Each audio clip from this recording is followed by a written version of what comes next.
নমস্কার বন্ধুরা, স্নেহবিশেষ দিল্লি চ্যানেলের আরও এক নতুন পর্বে আপনাদের সবাইকে স্বাগত জানাই।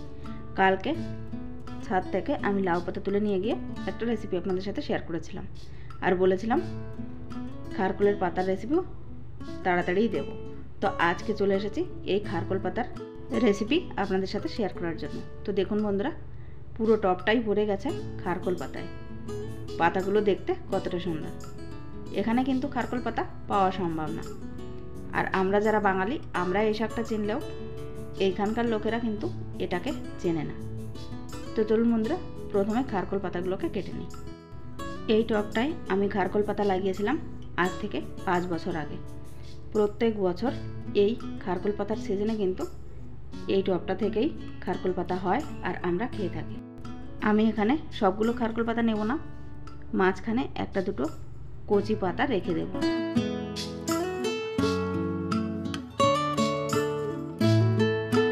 এক হাতে ক্যামেরাটা ধরে ঠিকঠাকভাবে কাটা যাচ্ছে না, তো আমি ক্যামেরা অফ করে খারকোল পাতাগুলো কেটে নিচ্ছি, তারপর আপনাদের দেখাচ্ছি।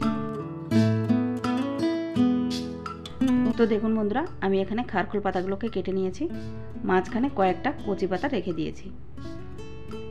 এই যে দেখুন খারকোল পাতাগুলো।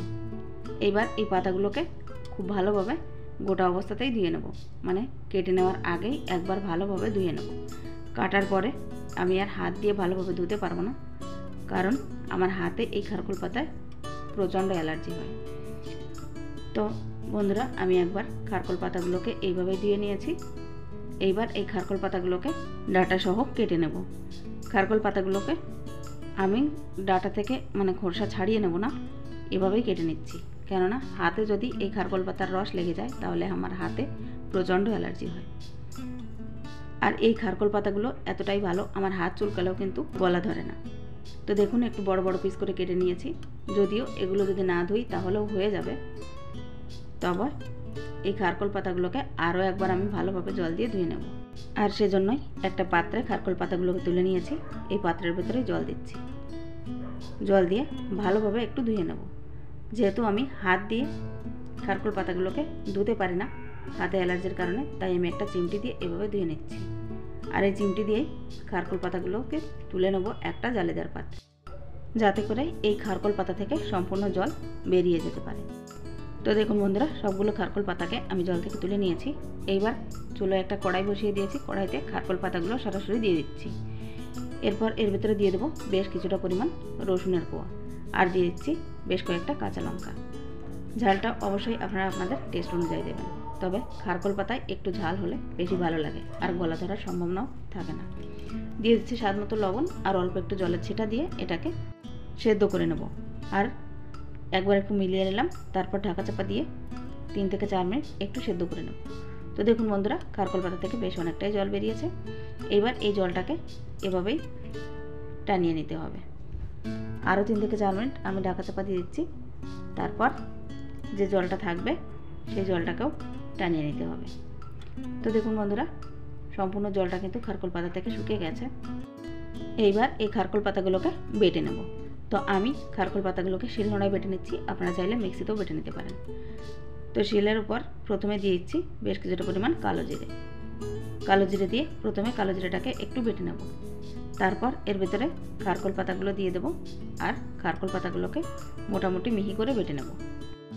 বন্ধুরা, আগেও আমার চ্যানেলে নিজের ছাদ থেকে খারকোল পাতা তুলে রেসিপি শেয়ার করা আছে, আপনারা চাইলে দেখতে পারেন। তবে সেই পদ্ধতি আর এই পদ্ধতি একটু আলাদা। আজকে আমি খারকোল পাতাগুলোকে প্রথমে কড়াইতে ভাপিয়ে তারপর বেটে এরপরে ফ্রাই করে নেব। এইভাবেও খারকোল পাতার রেসিপিটা কিন্তু দারুণ লেগেছিল খেতে। তো দেখুন, এখানে আমি কথা বলতে বলতে খারকোল পাতাগুলোকে বেটে নিয়েছি। এইবার কড়াইতে দিয়ে দিলাম 2 টেবিল স্পুনের মতো তেল। এরপর 2টো শুকনো লঙ্কা দিয়ে দিচ্ছি। শুকনো লঙ্কাগুলোকে ভেজে তারপর তুলে নেব। এরপর কড়াইতে যে তেল ছিল ওই তেলের ভেতরেই দিয়ে দিচ্ছি সামান্য কালো জিরে ফোড়নের জন্য, আর দিয়ে দিচ্ছি একটা পেঁয়াজ কুচি। পেঁয়াজ কুচিটাকে একটু লাল লাল করে ভেজে নেব। আর এই পর্যায়ে এর ভেতরে দিয়ে দেবো অল্প একটু লবণ এবং অল্প একটু হলুদ। লবণটা আমাদের খারকোল পাতায় কিন্তু আগে থেকে দেওয়া ছিল, তাই পেঁয়াজ অনুযায়ী লবণটা দিয়ে দিতে হবে। পেঁয়াজটা ভালোভাবে এভাবে ভাজা হয়ে গেলে এবার খারকোল পাতা বাটাটা এর ভেতরে দিয়ে দিচ্ছি। দিয়ে গ্যাসের ফ্লেমটা লোতে রেখে বেশ ভালোভাবে খারকোল পাতা আর পেঁয়াজ মিক্স করে নিতে হবে। আর লো ফ্লেমেই 3 থেকে 4 মিনিট পর্যন্ত ফ্রাই করে নিতে হবে। 3 থেকে 4 মিনিট এভাবে ফ্রাই করে নিলেই কিন্তু আমাদের খারকোল পাতার মজাদার এই রেসিপিটি কিন্তু রেডি হয়ে যাবে। গরম গরম ভাতের সাথে অন্য কোনো কিছুর প্রয়োজন পড়বে না এক থালা ভাত শেষ করার জন্য।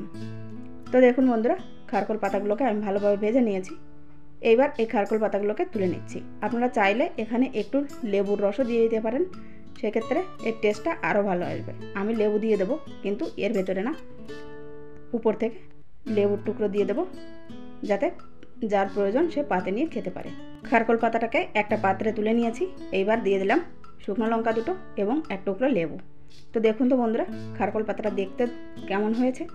গরম গরম ভাতের সাথেও কিন্তু এই রেসিপিটা দুর্দান্ত স্বাদের লাগে। আর খারকোল পাতার উপকারিতা সেটা তো নিশ্চয়ই বলার অপেক্ষা রাখে না।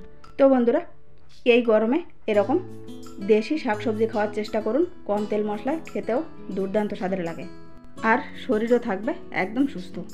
তো বন্ধুরা, আজকে যদি খারকোল পাতা বাটার এই রেসিপিটা আপনাদের ভালো লেগে থাকে তাহলে অবশ্যই একটা লাইক করার অনুরোধ রইল। আজকের মতো ভিডিওটা আমি এখানেই শেষ করতে চলেছি। আবারও ফিরে আসবো একটা নতুন রেসিপি নিয়ে। ততক্ষণ পর্যন্ত সবাই খুব ভালো থাকবেন আর নিজের পরিবারের সাথে সুস্থ থাকবেন। ভিডিওটি শেষ পর্যন্ত আমার সাথে থাকার জন্য আপনাদের সবাইকে অনেক অনেক ধন্যবাদ। নমস্কার।